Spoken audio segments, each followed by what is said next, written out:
Sobrang init, and as of this day, ang lakas daw ng ulan sa Pinas. The time now is already 2:31. So here's the lobby of our hotel, connected to sa Cubic Pratunam Hotel. And then meron sila ditong massage area. And so later magpapamassage ako. Later or tomorrow. Bahala na. So we're gonna buy food. Dahil gutom na kami. Grabe, init.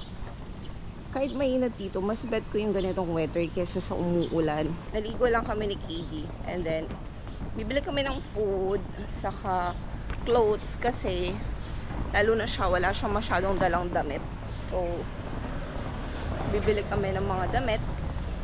And, magang hinog, saka magang hilaw. Yan, namimiss ko na pati yung bagoong nila dito na sobrang sarap.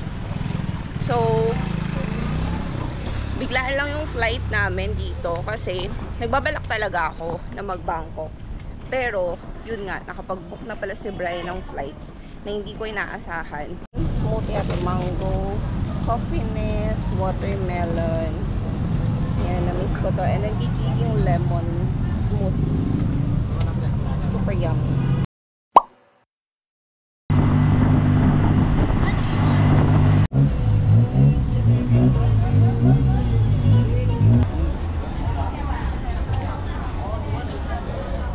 Food trip at yung favorite night market namin in John Fair. First time nila ati KD dito. Okay. Yeah. The one with cheese. Ano pa? Oh, ano pa? 4 เมตรค่าซิกแซนหรือครับไปก่อนได้จ้าทานในกระบะได้ครับ Sarap to, mami.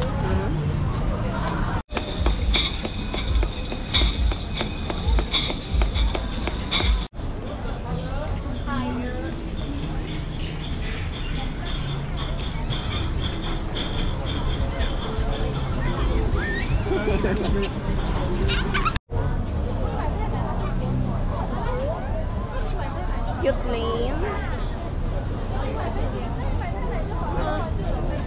Namili lang si KD ng mga clothes. Ayan o, ang gaganda ng mga clothes dyan. 100 baht lang siya. Kasi itong cute. Nakakatuwa naman yung mga parang may mga vitamin shoes sila. Tapos bottled talaga yung lagay. Eto. Sige, try natin. 15 lang naman. Kuha ka pa na ibang flavor. At yung nakakatuwa dito, may silang milk tea, tas coffee, Arabica Robusta. Ayan. Try natin. Welcome to another vlog. It's our day 2 here in Bangkok. But right now kasi, yan, may car sa gilid natin. Bibili lang ako ng mga ointment, mga pasabay, and food. Lunch namin. By the way, nagpagupit na pala ako. Nag-bobcat na naman tayo. So, basa pa siya kaya masyadong flat tignan. Sila Liam, sila KD, nasa hotel pa sila. Pagod. As usual, ako hindi naman ako napapagod pag ganito, especially if it's Bangkok. So, punta tayong Platinum. Bili tayong mga ointment. If may time, siguro dadaan ako ng Big C. And more mga kung ano-anong anek-anek. Hindi ganun kainit today, like hindi siya sunny. Pero yung hangin, sakto lang. So, yung mga pinamili ko last month dito sa Bangkok, ayan. Suot ko din siya ngayon. Tomorrow, pupunta kami sa mga temple. Parang nagpahinga lang kami today kasi nga, alam niyo gusto kong try ito, oh. Ayun, oh, yung matcha drink nila. Mukhang masarap.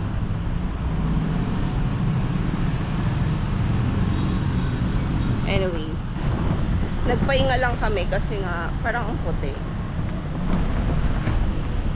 Pagod sa biyahe. Tapos delayed na naman yung flight niya sa Cebu Pacific. Parang ilang oras na naman kami nag-antay kahapon. Ito yung lagi ko nadadaanan ng coffee shop dito sa corner. So try natin siya ngayon. Itong Thai coffee yung tatry ko.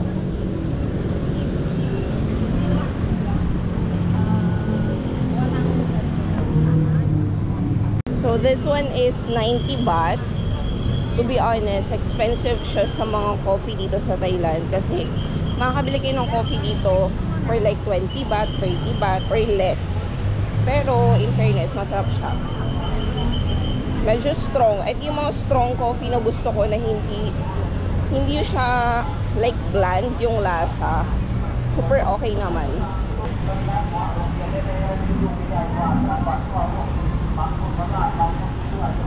So may mga clothes din dito sa labas. Ito yung usually nadadaanan ko, remember. Super nice yung mga clothes nila. Reasonable din naman yung prices. Ito ang ganda oh. Okay, so dito sa kanto sa may Prato na may nakita ko mga set. Ito ang ganda oh. Hindi siya pantulog guys, like pang alis. Ito super nice as in. Sobrang mura lang. Like 400 baht yung isa. Itong purple ang ganda. Ito din yung Tweety. Super nice. Oh, ang gaganda nila. Bumili din ako neto. Perno siya. Super nice. Ayan o. Blue and black yung binili ko. Ang ganda ng blue. Super nice. Ayan, namili ko ng mga damit para meron ako susuot din dito. At wala akong masyadong dalang damit. So, mamimili tayo dito ng mga pasalubong, mga ointment, ganyan. Guys, sorry ko nag-flick ha. Hindi ko alam kasi kung paano tanggalin, ayusin yung settings netong sa GoPro. Malapit lang din to sa hotel. Ayan, ang dami kong binili. Nag-hoard na ako kasi next year na yung balik namin. Para madami kong stocks ng mga pain reliever. Super addict pa naman ako sa ganyan. Ito favorite ni Katie. Kaya hinuwa ko siya. Grabe dami kong hinord ng mga ointment to. Nakakaloka. Bumalik ko ng color black nito. Ang ganda oh. I think color white and then maybe. Ang ganda din nun. Bet ko siya. Maganda yung pag nakamaong ka. Ito yung brown. Nasa ano lang siya. 390 baht. Parang Beyond the Vines na style, pero yung ko naman ng ganyan. Anyways, ayan na po, ang dami kong pinamili. Nakakaloko. Tapos bibili pa tayo ng food. Paano ko ito mabibit-bit? Ayan, bibiling ko to. Masarap kasi yan. So, ito yung lunch namin. Bibili na lang ng chicken sa McDo. Dito na lang bibili ng rice. Yeah. So, ito yung paborito ni KD. Ayan, bumili ko ng 4 na ganyan. Magsawa siya. Tapos, ito mga ointment, pang stock na to sa bahay. Para sa katawan na palaging sumasakit. Ayan pa. Puro ganyan. Saka mga damit ko. Ito yung binili ko na set, guys. Ang ganda. Pero ito top lang susot ko. Si KD magsusot ng pants. Pati ito. Kasi yung balakang ko eh. Nice. Dito kami sa Icon Siam. And tingnan nyo to, medyo curious ako. Ganyan yung mag-itsura niya. Akala ko para siyang milk tea, pero hindi. Pero bumili ko ng Thai tea. Ayan. And then French fries para kay Liam. So, andun sila, nakaupo.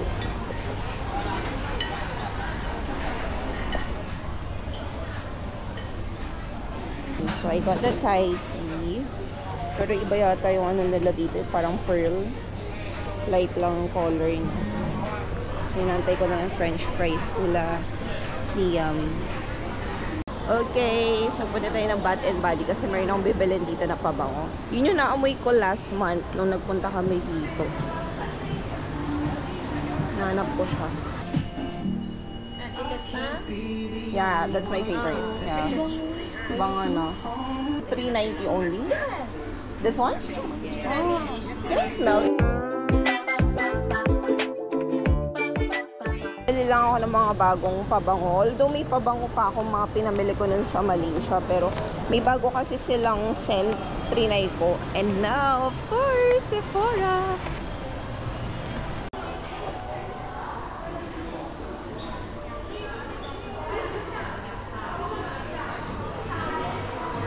Super heaven talaga yung makeup dito sa Sephora.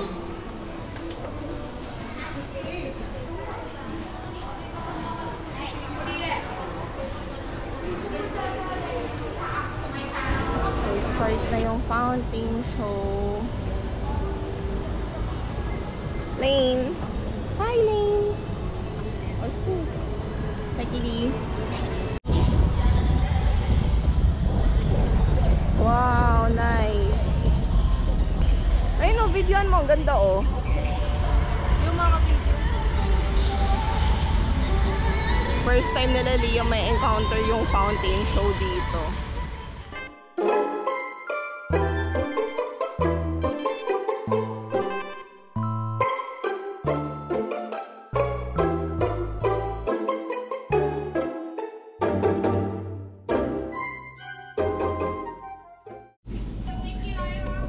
Dito kami sa 7-Eleven. Nakabalik na kami sa may hotel. So, hanap lang ng matcha ba to?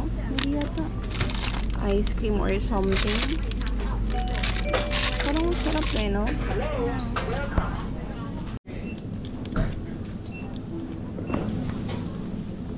Sino mo yung mga tinapay nila? Walang yung sa gilid.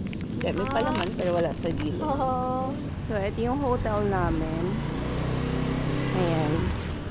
Namili lang kami sa 7-Eleven. Pang stock. Alam mo naman pag may mga kids ka talaga eh. Food all the time. Sa yung massage area nila, ang dami nagpapamassage.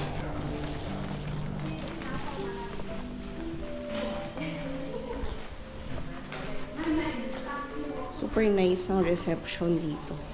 And then connected siya sa Cubic Hotel. Yung hotel na pinagstayan namin last time ayun, doon. Pero mas maganda tong Spitz Hotel, ayan. Bawal yung durian, may 2,000 baht na penalty.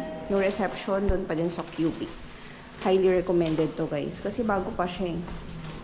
Although, hindi ganun ka-strong yung wifi niya, pero yung ambience saka yung room malaki, maganda. As in, kasya kami. Paglabas ng elevator, ito yung room namin. Lit lang pala ng ref namin, pero nagkasya pa din yung ice. Tapos ito pa. Parang bumili naman siya ng bento. Ang dami ko pang binili. Nice weather. Laundry time. Magpapa-laundry kami here. 24 hours pala siyang open B. 24 hours. Ayan. Okay, so naghanap kami lagayan ng soap. Buti may napagtanawan kami and sabi, no need na daw ng soap. Pati downy, ganyan. Pero bumili kami. So, dito, papalitan nila ng coins yung paper money. Saan siya lalabas. So, bumili lang ako ulit ng coffee, saka mga clothes, food, more food trip. And then naghanap kasi kami ni Katie ng swimsuit nila kasi mag-swimming sila tomorrow. Happy? Nagustuhan niyo yung mga tinda dito. Puro 20 baht lang. Mga accessories. Yan, gaganda ng mga earrings. Sa harap na itong Platinum guys, eto. May mga market din sila dito. Puro mga food. Pero rice lang bibilin namin since bumili kami sa KFC ng ayan, ng chicken. Mukhang masarap tong avocado. Try kaya natin, Katie. How much is the avocado?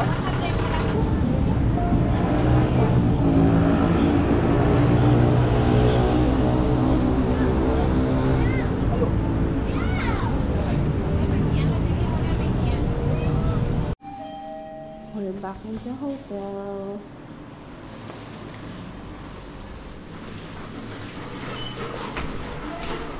Ay, nakakapagod. So, itong top na to, binili ko din to dito sa Bangkok last month. May nila kami lalabas kasi nga bibili kami ng swimsuit nila. Okay. Big C, Central World. Hi, Lane. Hi.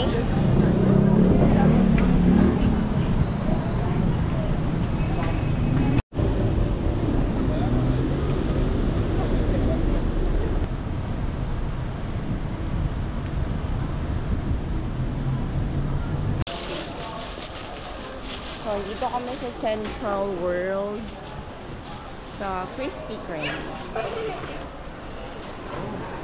And then, at yung Lean na brand ng mga bags, naka 50% off. So, ayan, bumili ko dito sa Lean ng bag. Ayan siya. LYN. Basta may ganyan siya. Super cute. Ganda. Perfect pang work. Tapos ilagay ng MacBook or iPad. Super spacious niya. Saka gusto ko dito kasi nag-i-stand siya. Ayan. Super nice. Nasa ano siya? 5,000 something plus. So, dito kami sa Haagen-Dazs. And ito yung sa akin. Ito kay Lucky. Thank you.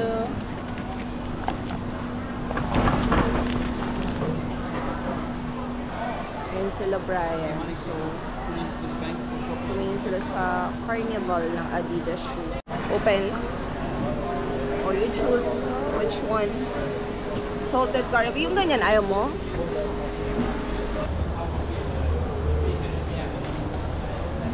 Ikot kami dito sa Central World.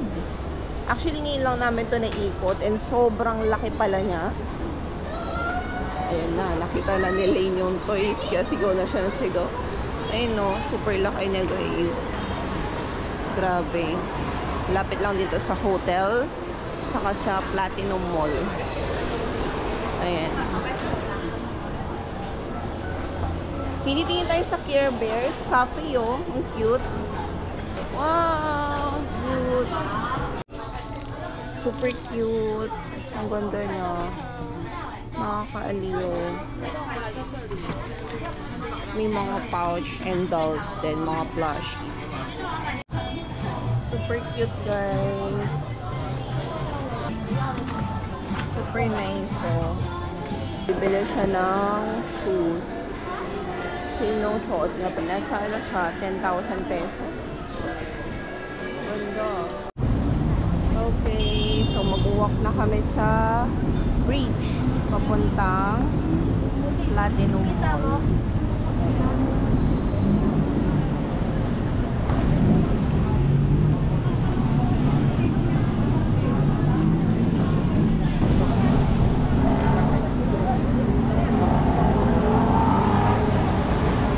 Ito yung 7-Eleven nila na malapit sa hotel. Ordered na naman ako ng mga cake nila dito sa 7-Eleven as in super yummy. And ito yung favorite ko na sandwich nila. Ito masarap din yan yung cheese lava. 34 baht lang. Ito yung favorite ni Brian na cheesecake as in super yummy daw. Pero hindi ko bet yung lasa niya. So, laging nauubusan yan dito sa 7-Eleven. Ewan pa lang sa iba. And then, ito yung ginagamit ko ever since na dumating ako dito. Nag-restock lang ako. Kasi diba pangatlong balik na namin ito dito sa Bangkok. So, ayan. And then, ano pa ba? Coffee. Saka kung ano-anong snack. Usually, ganyan naman yung price range every time mamimili kami dito sa 7-Eleven. 1,000 to 1,500 baht, ganyan. Ito kasi may discount eh. So, supposedly 1,001 baht siya. And then, pinapainit na din namin yung food na binibili namin. Sobrang daming choices sa 7-Eleven nila dito and lahat mura yung tinda.